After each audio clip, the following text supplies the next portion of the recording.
আগামীতে আমি আমার এলাকার গ্রামে যে প্রাথমিক বিদ্যালয় আছে, এই প্রাথমিক বিদ্যালয়ে আমি একটা টিম করে দিব।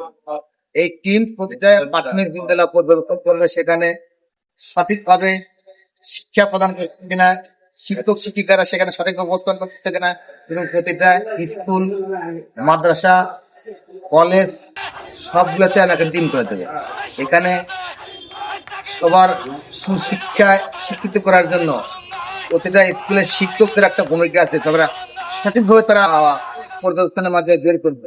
এবং এলাকার গরিব দুঃখী মানুষের জন্য, যারা যে পরিবার গরিব, যে ছাত্রটা গরিব, পড়া করতে পার না, তাদেরকে আমার ব্যক্তিগত পক্ষ থেকে বা আমার ফান্ড থেকে আমি কি বলে তাদেরকে আমি অনুদানের মাধ্যমে তাদের লেখাপড়ার ব্যবস্থা করে দেবো।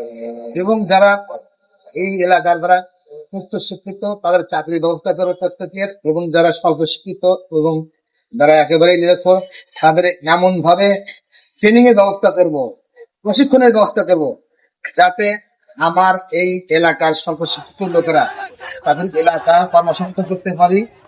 দেশে এবং দেশের বাইরে যেন এদেরকে কাজের উপযোগী করে তুলে তাদের জন্য বিদেশেও কর্মসংস্থানের ব্যবস্থা করতে পারে। এবং আমার এলাকা কোন সন্ত্রাস, কোন চাঁদাবাজ, কোন দুর্নীতি, ঘুষখোর, মাদক আসক্ত, মাদক ব্যবসার কোন ভান হবে না। আমার যদি এটা কানে আসে বা আমি জানতে পারি, এটা আমি কঠোর হস্তে দমন করব, এটা আমি নিশ্চিত ভাবে বলতে পারি। কারণ একটা সমাজ যদি একটা মাদকাসক্ত থাকে, ওই সমাজ, ওই পরিবারটাই ধ্বংস হয়ে যায়। তাই আমার আসলে একটা পরিবারও আমি এই সুযোগ দিব না। এবং যারা মাদকাসক্ত, এবং একটা নিরাময় কেন্দ্র তৈরি করতে করবো, এবং একটা পুনর্বাসন কেন্দ্র তৈরি করবো তাদেরকে পুনর্বাসনের জন্য। আবার আমার এলাকায় যারা একদম বৃদ্ধ, বয়স্ক, দুস্থ, তাদের জন্য আমি একটা আশ্রয় কেন্দ্রস্থল তৈরি করবো। তাদের আন্দোলন সংগ্রামের জন্য আমরা ভূমিকা রাখতে পারি।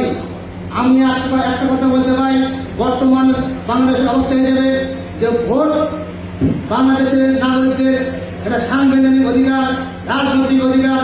এই সাংবিধানিক অধিকার, রাজনৈতিক অধিকারকে পালন করার জন্য বাংলাদেশের এই কিছু অপশক্তি অপপ্রচার আমরা তাকে প্রতিহত করার জন্য আমরা সবাই সজাগ থাকবো।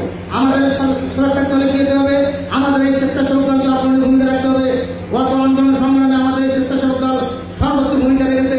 আমরা আশা করবো আগামী যে কোনো আন্দোলন সংগ্রামে জনগণের ভোটার অধিকার প্রতিষ্ঠা করার জন্য, বাংলাদেশে সুষ্ঠু নির্বাচন করার জন্য আমরা আপনাদের ভূমিকা রাখবো।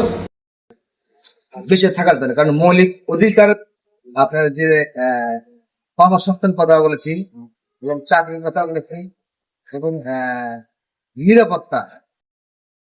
আমার এলাকা নিরাপত্তার এটা আমি সর্বোচ্চ দিক দেখো, এবং সেই বাংলাদেশের যত বড় পঞ্চাশের লোক হোক, তার দ্বারা সাধারণ মানুষের যদি কোনো ক্ষতি না হয়, এটা আমি সর্বোচ্চ দিক দেখে